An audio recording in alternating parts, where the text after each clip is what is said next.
Major Supreme Court ruling. Major ruling involving the Second Amendment. The Supreme Court has just issued a major ruling. It's a case that legal experts will be watching closely when it likely heads before the justices. 4 of California's newest gun control pushes didn't just stall out, they flatlined. And almost nobody in the mainstream media said a word about it.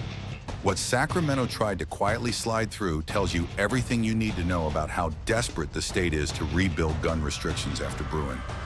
I'm Tommy from the Armory, and today I'm breaking down why these bills died, what they expose about California's entire anti-gun playbook, and how their collapse could shift the fight for gun rights far beyond state lines. Before we get into it, do me a favor. Hit subscribe, tap the bell, hit all the buttons down there. You don't have to, but it keeps this train moving and lets me keep putting out real talk on guns, law, and politics. All right, let's get into it. Bruen broke the game. That's the baseline everyone needs to remember.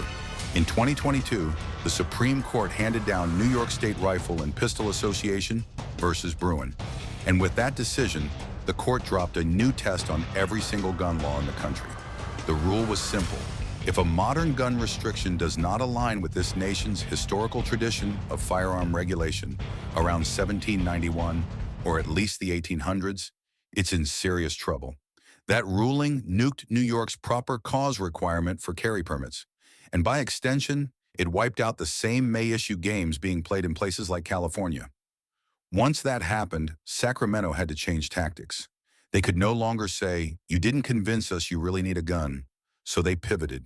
You can see that pivot in the wave of lawsuits moving through the courts right now. Rhode versus Bonta challenging ammo background checks. Miller versus Bonta and Bolin versus Bonta taking aim at the so-called assault weapon ban and the handgun roster. Nguyen versus Bonta hitting the one-gun-a-month rationing scheme. James versus Bonta going after the Glock-style pistol ban. All of these cases exist because Bruen gave people a real legal standard to swing back with. That's where these 4 dead bills come in. Instead of outright bans, lawmakers tried cost barriers, good moral character language, data tracking, and even state-funded messaging to chill gun ownership. That was the new wall. But even inside California, some of this couldn't survive politics, let alone Bruen review in federal court. Let's start with AB 1006, the good moral character reboot that never made it. On paper, AB 1006 looked like technical cleanup to California's post-Bruen carry law, SB 2. In reality, it was a quiet attempt to shove more people into the disqualified person bucket and give sheriffs extra reasons to say no. This bill, introduced by Assemblymember Ramos in the 2025 to 2026 session, amended penal code sections governing CCW licensing. It expanded who counts as disqualified while keeping the branding of a shall-issue system. No cap. The committee analysis straight up admitted Bruen wrecked the old CCW standards, and that SB 2 rebuilt the framework around disqualified person criteria instead of vague cause. AB 1006 tried to stack new red flags on top of that. It said you could be disqualified if, within the last 10 years, you were charged with certain offenses, or if you provided information you knew or should have known was inaccurate or incomplete on your application. It even folded in specific crimes like knowingly threatening the life of an elected official. Sounds tough on paper, but when you combine a 10-year look back with fuzzy language, you hand enormous discretion to agencies that already don't like issuing permits. Here's the bottom line. AB 1006 was heard in Assembly Public Safety in April 2025.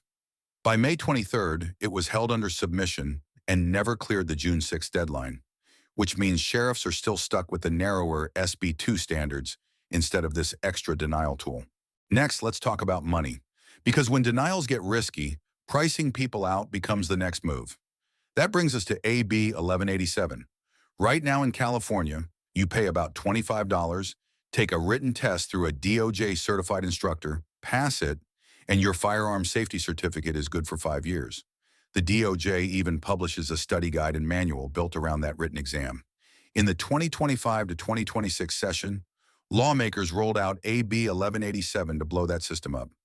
Starting July 1st, 2027, anyone applying for an FSC would need at least 8 hours of training, including a minimum of 1 hour of live fire on a range.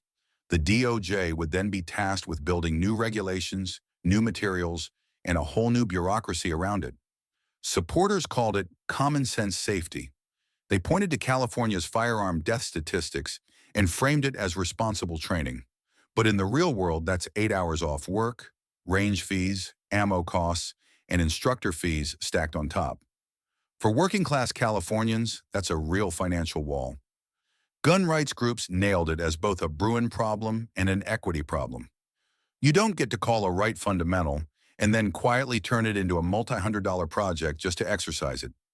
That cost barrier logic is exactly why people flagged AB 1187 as a model other blue states would copy if it survived. It didn't. Now let's shift from money to data, because that's where SB 320 comes in. SB 320, introduced by Senator Leno in the 2025 to 2026 session, directed the California DOJ to create a statewide do not sell list.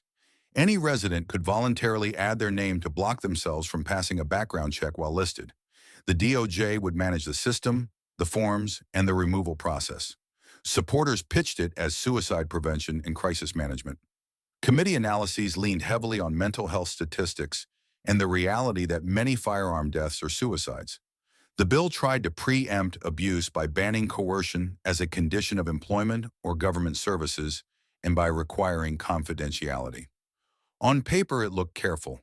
In reality, anytime a new firearm database is created, people rightfully worry about access, misuse, and permanence.